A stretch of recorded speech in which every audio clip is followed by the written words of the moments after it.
Bonjour à tous et bienvenue dans cette nouvelle vidéo sur un nouveau challenge. Donc aujourd'hui, on va changer de bord, pas forcément, mais on va ajouter du sucre dans le cordon bleu. On va partir sur une recette avec de la confiture, un côté un peu basque avec de lait torquis et surtout pour voir un peu comment la confiture peut se marier dans un produit tel que le cordon bleu. Donc suivez-moi, on va faire ça ensemble. Donc du coup, ce challenge, comme je vous disais tout à l'heure, on va partir avec de la confiture et l'idée c'est de donner un petit côté basque. Alors moi personnellement, j'aime beaucoup, donc en fait, je suis un peu égoïste, j'ai pensé à moi aujourd'hui. Comme je vous disais tout à l'heure en introduction, forcément on va garder la même base, donc un filet de dinde, de lait torquis, qui est un fromage basque, forcément, je ne vais pas vous l'apprendre, et enfin de la cerise noire, et on va essayer de ne pas être trop égoïste sur la cerise pour vraiment sentir le goût et voir un petit peu ce que ça peut rendre. Donc aussi simple, je l'étale vraiment comme si c'était une baguette de pain ou ma tartine, hein. Vraiment, personnellement, j'ai pas encore goûté, donc on va vraiment pouvoir découvrir ça ensemble, mais l'idée, c'est de pouvoir vraiment sentir la chose et voir ce que ça rend, notamment en cuisson, parce que la cerise, on va dire chaude, je connais pas trop. Donc, une fois qu'on a fait ça, on l'a bien badigeonné, on va prendre forcément un gros bout des torquis. Hop, on prend un bon morceau, on va couper forcément les côtés, hein, on va pas laisser la croûte. On va l'étaler du coup en bâtonnet pour vraiment avoir sur toute la longueur de l'escalope. Et puis on va rouler le tout d'une manière classique. Donc là pareil, je reviens, je pense que vous avez déjà suivi les choses un petit peu sur la ballotine. Je viens vraiment bien l'enrouler. Alors malheureusement, il y a un peu la cerise qui va sortir, mais c'est pas très grave. Hop, parce qu'en fait à l'intérieur ça ne bougera pas.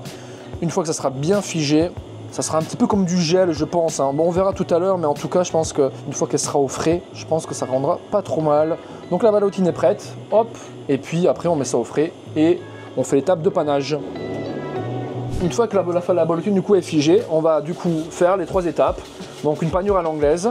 Première étape, la farine, puis l'œuf, et enfin dans la chapelure pour une cuisson en friteuse. Donc ça y est, le produit est prêt. Et écoutez, on va voir. Pour la chapelure, j'ai utilisé quelque chose d'assez classique qu'on utilise en restaurant. Donc en termes d'aspect et de forme, rien ne change, hein. L'idée c'est de pouvoir avoir une continuité dans ce qu'on fait nous, surtout, mais de pouvoir changer et d'avoir surtout ce côté sucré. Donc on va le couper, et puis on va voir ce qui s'y passe.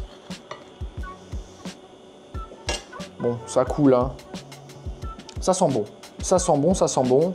Alors la chapelure, elle n'a pas bien tenu, je pense, parce qu'en fait, avec le côté liquide un peu de la confiture, je pense que ça n'a pas aidé pour que ça colle bien. Donc malheureusement, on n'a pas le rendu qu'on peut avoir en restaurant. C'est un peu dommage. Mais bon, on va goûter.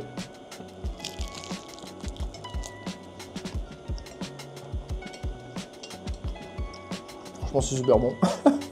C'est assez surprenant, mais bon, on va dire que c'est une combinaison. Bon, j'ai choisi aussi une combinaison plutôt pas mal. Les torquis, la confiture de cerise, c'est quelque chose que moi, personnellement, je connaissais, que beaucoup de gens, je pense, aussi connaissent. Et donc, je suis pas allé dans des extrêmes avec des mélanges un peu saugrenus. Donc, c'est vrai que par rapport au rendu, franchement, elle est chouette. Et surtout avec la dinde qui a un peu moins de goût que le filet de poulet. En fait, la dinde est là, mais ça reste assez neutre. Franchement, c'est super bon. Vous pouvez pas sentir ni goûter malheureusement, mais en tout cas c'est une belle recette. Je suis assez bluffé du résultat parce que moi le mélange du sucré salé j'ai du mal, mais dans cette combinaison là avec le côté basque et torquis cerise noire, franchement ça passe plutôt bien.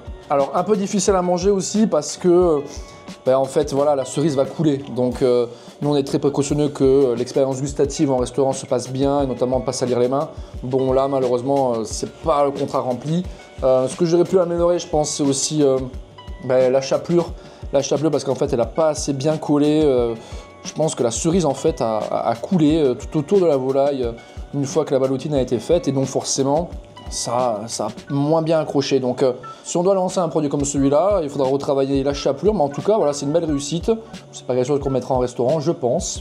Quoique, à voir, mais en tout cas voilà, pour ce challenge c'est quelque chose de plutôt très réussi, je suis assez content. Donc écoutez, en tout cas merci beaucoup de nous avoir suivis sur cette nouvelle vidéo cordon bleu sucré. Surtout n'hésitez pas à nous proposer des challenges en commentaire, ça sera un plaisir de les tester et de voir si ça colle ou pas. Si vous avez aimé cette vidéo, n'hésitez pas surtout à nous suivre. Merci beaucoup, à très vite.